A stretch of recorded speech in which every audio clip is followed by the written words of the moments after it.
adamant as to how this letter would be written. And I remember Max wiping his brow, and my husband was very thorough. And he came and he said, I can't understand this. He wants us to write another letter. So finally the third letter took, and then we were married, because we had both been divorced. But we were both Episcopalians. Well, Beth was Catholic, and I was kind of a shirt-tail nothing and divorced, and the Catholics didn't want me, so we ended up here. Who was after Father George?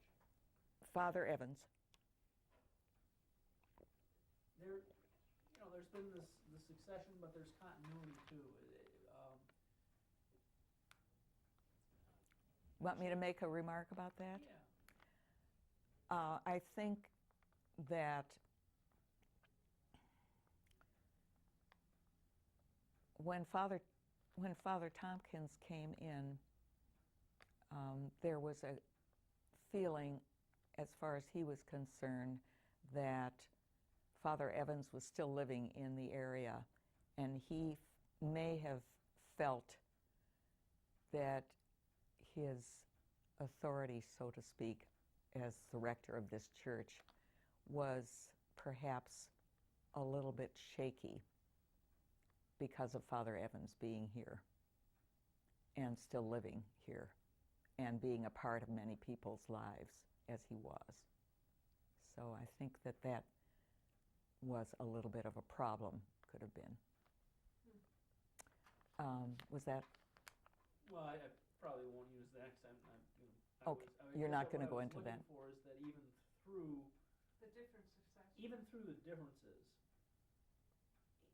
the church still exists and keeps going, and the congregation is there. I mean, with my thing, I am amazed every single day of what I can draw out of this church and what the church gives to me.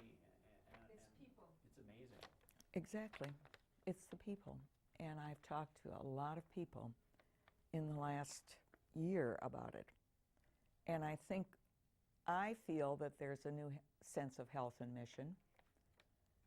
And I feel, as somebody who I was speaking to recently said to me, God is still God, and we are not God.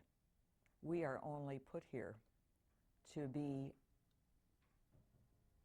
vessels of God and to continue God's work.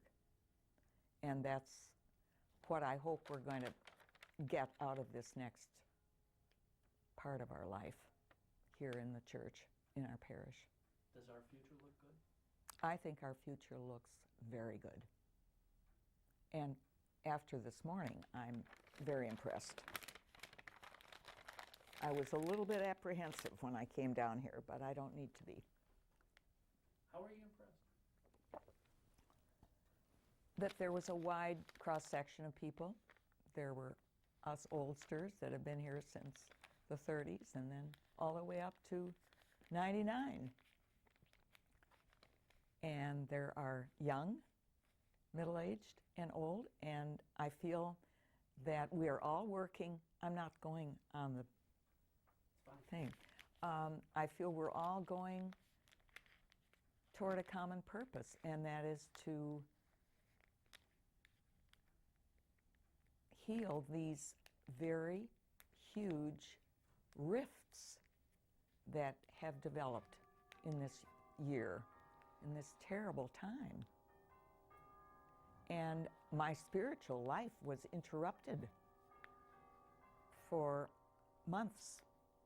Since July, I came back from a trip abroad, and everything was in chaos.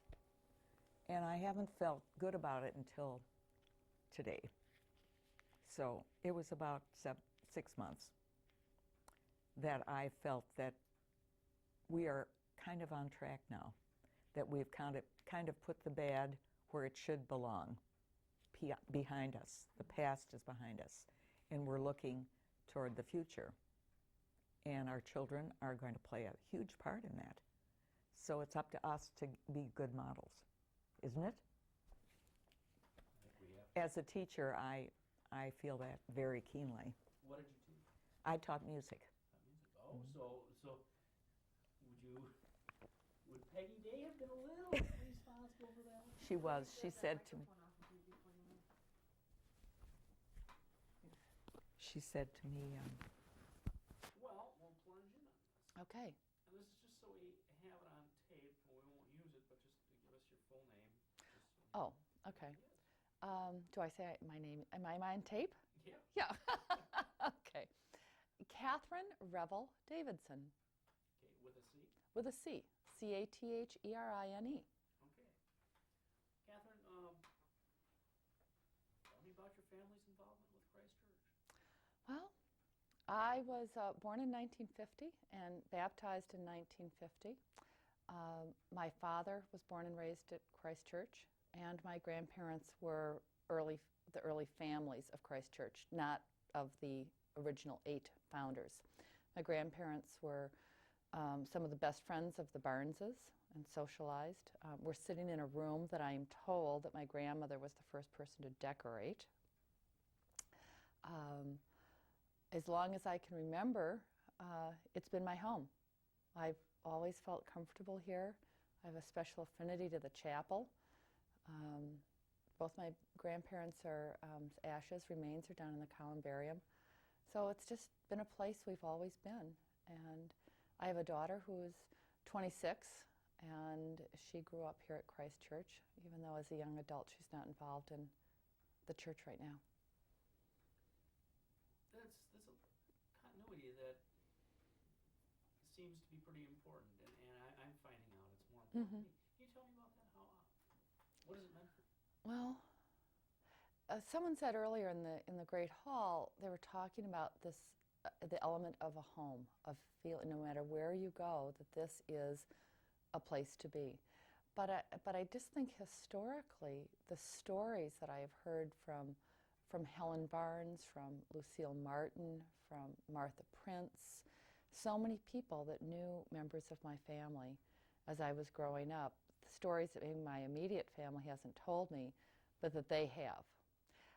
My father is a great storyteller, and even though he's not involved actively at Christ Church, he was really involved in the 50s and the 60s, and because of his involvement, which I think really came from Christ Church, his involvement in being on the board for Neighborhood House and Camp Webb, that really affected, especially I have a twin sister, my sister and I, as we were doing things as teenagers. I mean, we automatically became volunteers at Neighborhood House. We automatically went to Camp Webb and later became staff members. There was, in the 60s, there was a program of tutoring down at St. Andrews, which was in the inner city, and in 65 and 66, and maybe even as late as 67, we would drive from Mequon to St. Andrews, which was like on 18th and Center, after school, 1 day a week, and tutor kids in the inner city. And someone said earlier that if it hadn't been for Father Boley, this parish probably wouldn't have even known that there were children in the inner city that had never seen Lake Michigan. And we were a part of it. And now, in the year 2000, I look back on it and I think the 60s. We were totally oblivious that that wasn't what everyone else was doing, and that came really, I think, very much from my father's involvement and our involvement in the youth group here at Christ Church.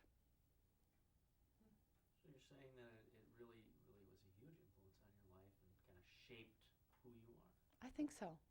And I've never, we grew up in Mequon, which was a very rural, very sort of sheltered area, but either our father or our mother or together or a couple of neighbors who lived in Mequon literally loaded us into the car on Sunday mornings.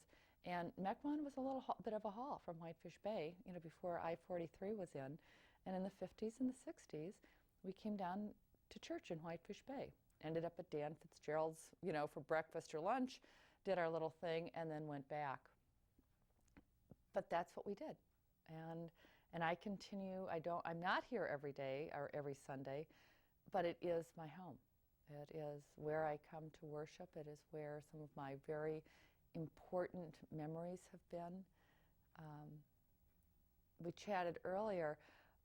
when I think about my first memory of Christ Church, it is it's just visual. The impact is just right in my face. And it is being downstairs in what was the old Sunday school room, right at probably right below where we are now, very close, with Mrs. Day, Mrs. Peggy Day, playing an upright piano, and a woman who was still involved here at the church, Mrs. Olson, who was her assistant. I'm like 5 years old. I have a twin sister. And we are marching around the room carrying a wooden cross, singing "Onward, Christian Soldiers." You know? I mean, it is like yesterday. It still gives me sort of goosebumps to think about it.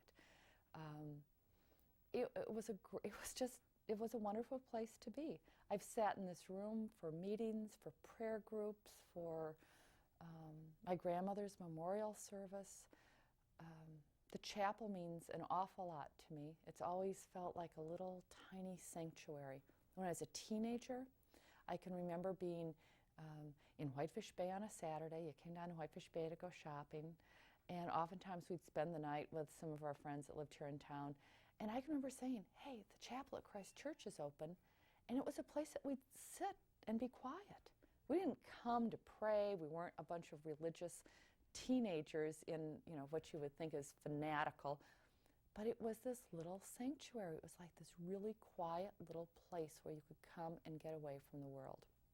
And I have now read evening prayer, I don't know, probably in excess of 12, maybe even 15 years. And I still look forward to 5 consecutive nights every 8 to 9 weeks being in the chapel for 20 minutes consistently, either with someone who's reading with you or sometimes by yourself. And there's just very much of a presence of the Lord. There's a spirit that is in this church that you don't always sense unless you learn just to be quiet. Very strong.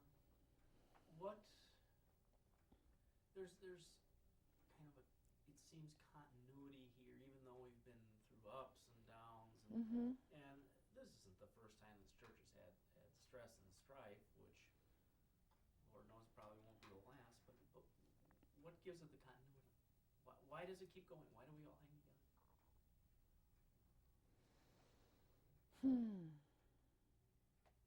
Well, for one, I can't imagine being anywhere else. So maybe there are a lot of other people that have tried going to other parishes. They've tried St. Mark's. I occasionally go to St. Mark's. I sometimes go to the cathedral. I'm not particularly, I would say, close or find that the best friends of my life are here. But the people that I chat with on a Sunday morning, or who I speak to today or run into on a street corner, are people that I've known for 30 or 40 years of my life. And they're here. And we continue to be here. And whether it's just a smile or whether it's a hug in the sacristy or as we pass through, there is an element of, I think I could call it spiritual love.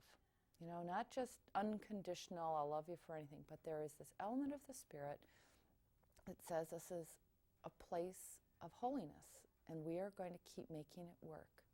And yeah, we've gone through a lot of difficult times. There was a rector that was here that I can remember in the early 70s when I was searching as a young 20-year-old, trying to figure out where I should be, just home from college. And I had heard about this man on the west side. His name was Stuart Briscoe, and he was starting this new church. And this is, remember, Jesus people, hippies, okay? And I had gone to hear him. And so I came and spoke to the rector and said, "Why didn't I ever sit at Christ Church?" And I was told that if I wasn't happy here, I should leave. And I left. But 2.5 years later, I was back because I missed the liturgy. I missed the beauty of the structure. I missed the people that, even though they weren't always really close, they were stalwart. They were my Sunday school teachers. They were people that I just knew in passing. We've had some wonderful rectors here, and and every one of us comes from a different area. They're probably the person I just spoke about. Someone else could have been their best friend, and they would have loved him. But we have a lot of diversity in our beliefs, even though we're pretty much of a white folks Bay group, you know. But we all love each other. That's one thing I've noticed about the Episcopals is that there can be a lot of diversity in belief, and it seems to work together. Mm-hmm. We have to change taste. We have to change taste. We have to change taste. We do for a living every day. Wow. And do you often do it on set like this, or do you most? My father remarried about a year later in '65, and I remember going to Sunday school here. I remember I was in confirmation class. I used to sit in the back of the class and cause trouble. Sixth grade, which whenever that was I remember getting kicked out of Sunday school once. And we were sporadic churchgoers. So there was a time when we went regularly, and then there was another time when it was just kind of like every once in a while. And I remember the church was always full. And then when I got into high school, we pretty much stopped coming. And my folks really didn't participate that much in the life of the parish, and they weren't really that religious. And so my brother and I weren't really either. Then I think there was a long period of time when I didn't go to any church at all, and I lived in New England. And then I came back to Wisconsin in 1978. And my brother was getting married. I think he was married in '79. And so he was married in Christ Church. And then I was in law school from '79 to '82. And I met my wife right near the end of law school. She was living in Chicago, and so we moved to Milwaukee in '82 when I started working here, and we were married in the church in May of '83. And then we became sort of regular members of the parish, and it sort of accelerated as our kids were born and they grew up, and they were all, I've had 3 kids baptized in this church, and my brother's had a couple baptized here, and he was remarried here. And when my father and my stepmother died in '92, their funerals were here. And that's about when I really became active in this parish, around the time that Doug Tompkins started in '91, '92. And I've been pretty regular since that time. So. That's a long involved thing with the church. I'm going to just digress for 1 second. John Salmon, an attorney who used to be here in town? Right, Quarles and Brady? Yeah, Quarles and Brady, now he's in Right. Florida or something? Right, that's Yeah, right. Okay. Well, Right. John Salmon was the attorney for the guy that got me in this business. Oh, okay. And I knew John back then. And Yeah. with him, that's fun. Right. Let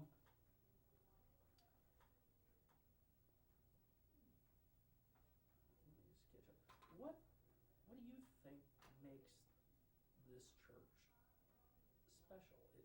It seems to me, and I haven't been here all that long, that even through all this strife and everything, there's still something kind of special about this church. It's not just the church. Yeah, that's an interesting question, because I'm asking it myself, and I'm trying to figure out what the answer to that question might be. I know that there have been times when I've been sitting out there and I've just looked around at all the people, and to say that, these people are like a family. And so the parish is like a family, and it has lots of people in it from the club, from different backgrounds and so on, and they're all here together on a regular basis, even there's a core group that might come every Sunday, and then there's a sort of an expanded group, which is every other Sunday, and you kind of work your way out. All